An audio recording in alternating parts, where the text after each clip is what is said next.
Hey gang, I'm Aaron Fisher and welcome back. By now, many of you are starting to figure out that performing any card magic or sleight of hand well at all requires a larger perspective than most of us are prepared to admit. It's not just that there's more to it than sleights. It's that the process is so specific that only some sleights are capable of working within the context of the larger plan. A sleight has to fit into a casing of tension, focus, and attention direction that we like to call misdirection. Now that combined unit has to then fit into a trick structure, which is economical, elegant, and make sure not to put too much weight or pressure on any one of the secret moves inside it. Then on top of that, you have to place a presentation, which works to grab attention, hold attention, and then move the effect forward and ultimately entertain. Now all of that stuff happens vertically, with you alone. It's a battle plan, nothing more. In order to go further, we have to take that plan and fire it outward through a lens called performance at an ever-shifting, ever-changing target we like to call the audience. Many factors affect how any given audience will respond to your magic at any given time. And some of those factors will affect the choices you make down to the most fundamental level of the techniques you use and the misdirection that you use with them. Take, for example, Think Stop and the moment where you set the key card. If you remember, you ask the audience member to select a card. She looks at the card, and at the moment she looks at the card, you cut the deck. Now let's assume that you're working for not one friend, but two. Now you know when you have your friend take the card, and at the moment he looks at the card, at that moment the cut is covered. But what about your other friend? He could be looking anywhere he wants. He could be looking right at the deck. He could see everything. He could also be looking at a waitress or at the football game. And that's great in terms of him not seeing the card be controlled, but it's not so great in terms of your ability to grab hold and focus his attention. I'm sure you've had an experience like this at some point in your own magic career.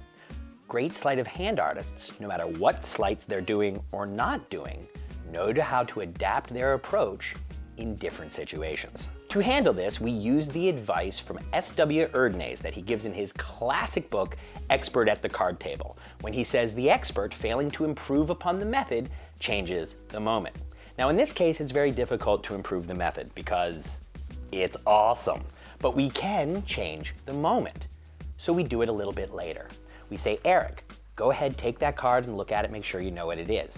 And we wait. We don't do the cut now because our perfect moment is coming.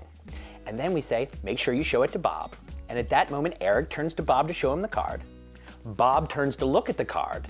And at that moment, everything's completely covered. It's super important to learn this lesson of waiting for the right moment. Most magicians, even the ones that really learn this lesson, wait a decade or more before they begin to really sort of apply this thinking. And the ones that don't learn this important lesson spend a lot of time after shows that didn't quite go as well as they wanted it to, wondering what happened and what went wrong. So with just a little attention to your surroundings, this same approach will cover Think Stop perfectly, no matter really how many spectators you have, up to say 10 spectators, which I would think would be about the maximum number of people you would end up performing this close-up trick for.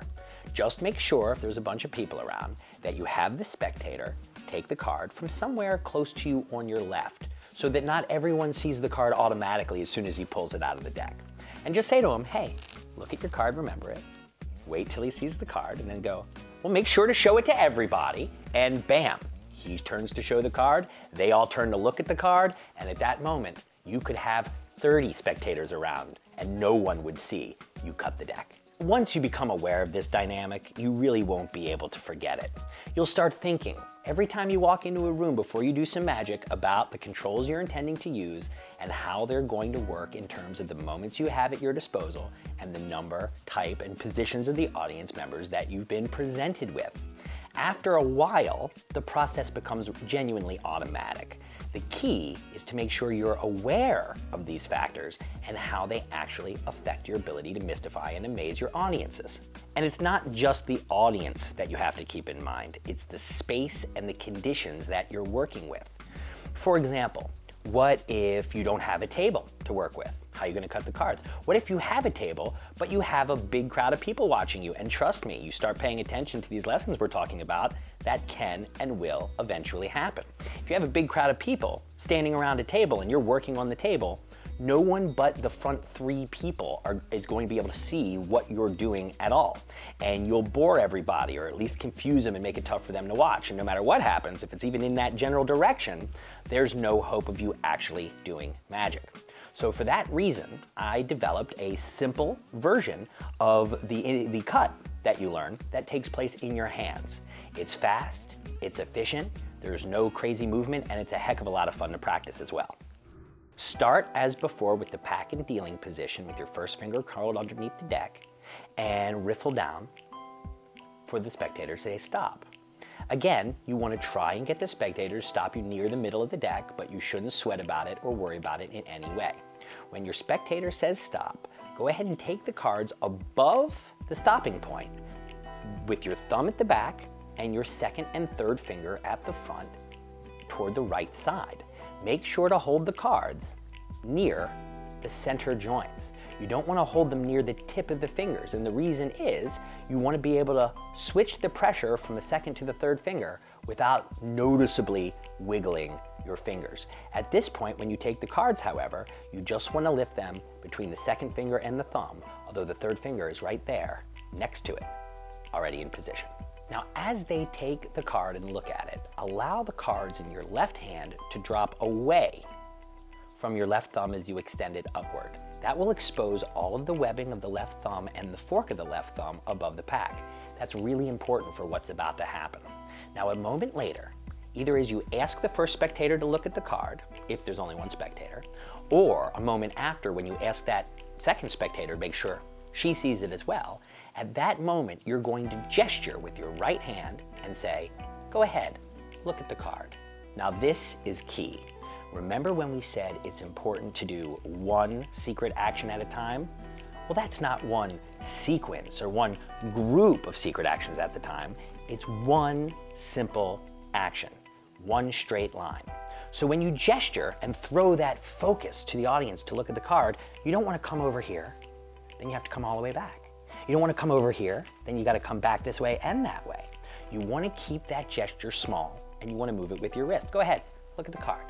And it comes straight up. Now, as they catch that ball of focus that you just literally tossed to them like a little ball, like a little game of catch, they go to look at the card, and at that moment, you can come straight down in a direct line. So the left edge goes directly into that fork of the left thumb.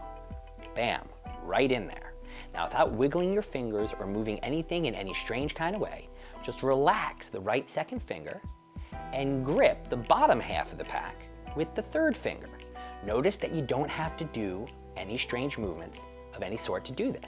Now, assuming that you've got that upper packet lightly clipped in the left thumb, all you have to do is move your left thumb a little bit to the left. You don't have to move any fingers or anything else, and as soon as those cards clear the right hand half, they literally fall into the left palm, into dealing position, without you moving any of your fingers at all. Now, as that happens, the switch is complete. Now, as card man, this is my favorite part of the entire thing, because I don't even have to bring the left hand packet back under the right hand packet. I just have to let those cards clear. Remember, your head is turned at this point, and you extend both hands toward the audience, and the entire thing is over. It's completely imperceptible. The top half is now on the bottom. The bottom half is on the top, and you literally haven't even lifted a finger to make it happen. Now, I know that the tabled version seems a little bit easier, but trust me, you should do yourself a favor and learn to do this exact handling. Learn to do it efficiently, softly, with a relaxed energy. Learn to do it while you're exhaling at the exact moment someone else is looking at a card. If you do that, you'll begin to understand the difference between a really effectively constructed piece of sleight of hand and the kind of sleight of hand that can only be done for a webcam. Studying this switch and applying it to this effect is the best way I know for you to really learn to understand, recognize, and appreciate the only real cover that can ever protect any of us. The cover provided by real people when they are engaged and watching the performance of real close-up magic. I'd like to say that this concludes our journey of Think Stop, but the truth is your journey with this wonderful effect is just beginning. Now you're ready to take it out into the real world and discover countless challenges, situations, and variables that we simply haven't had time to mention here. And frankly, I wouldn't mention all of these situations even if I could. In the end, the fun part about close-up magic is that it allows you, through meeting these different audiences and situations, to learn things about yourself and your magic that you could never discover otherwise. My purpose here was to arm you for that journey by making sure that the magic you take out into the field actually supports you in that goal. For many of you, I also really hope that these sessions have helped expand your idea of what sleight of hand is, how to learn it, and what it's for. I've always thought that it's a real shame the way we're taught in magic to misperceive the nature of sleight of hand and how it helps us create amazement for our spectators. When we watch too much magic on little screens, it creates the sort of false impression that moves, for example, like the pass, are meant to be done while people watch our hands, or even worse, as some sort of visual color change. When we do that, it sort of creates the impression that the sleight is the effect, when those two concepts are completely different things, and they do completely different things and have completely different functions. So while you can do a move like that, technically, and make it look like some color change, it's never going to make the audience experience real magic. And it's never going to make us, the performer, feel like real magicians. After we've finished here, go back and pay special attention to the methods we've talked about for setting the key card, both on the table and in the hands. And hopefully you'll notice something which may be a little surprising. I sort of feel like a mother who's been attempting to hide spinach in a cheeseburger so that you didn't really notice you were eating it. And maybe you haven't noticed by now, and I hope so, because what I've been teaching you for these last several sessions is literally the how, why, and what of one of the most terrifying, daunting moves in terms of most people's perception in the entire world of card magic. This entire time, we've been working together to study that oldest and most venerable of sleights, the pass itself. It doesn't matter whether you do the two-handed shift from Erdnase or the in-the-hands packet switch that we just learned in conjunction with Think Stop. Anytime you secretly cut the deck while the audience focuses not on your hands but on the effect, you're using the pass. And whenever the audience swears that they never took their eyes off the pack, not even for a moment, then you're doing the pass well. And once you really understand that, and what that move is, and what it's for, and how to do it yourself, then you are well on your way to understanding the fundamental nature of sleight of hand. And you're well on your way to becoming a real magician and sleight of hand artist. And the internet and the last 100 years have not changed that simple fact one little bit. That's the reason that this simple key card trick is the perfect opportunity and proving ground for you to make your stand and insist and demand of yourself now that you will use this opportunity to master the fundamental concepts of close-up magic. When I was coming up, I always had a sneaking suspicion that I would never be comfortable, really comfortable, with people burning my hands when I was doing sleights. But so many of the people I looked up to and the supposed experts in the field seemed to feel otherwise, that I really went to bed a lot of nights thinking that something was wrong with me. When I finally decided that applying these concepts of attention and focus and misdirection shouldn't be a guideline for me, but an ironclad rule, never to be violated, that's when things started to change.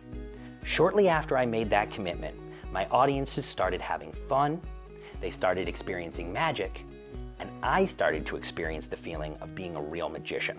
Think Stop is the easiest way I know to give you the entire picture of sleight of hand and how it works in the shortest amount of time possible. It's almost like human DNA, the way the entire code of the whole thing actually can appear in the very smallest part of you. The entire secret of sleight of hand, the entire method and practice and structure required to be an expert close-up magician can be found in the easiest trick in the book. So now it's up to you.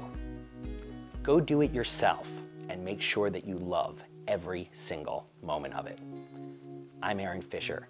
Thank you very much for watching.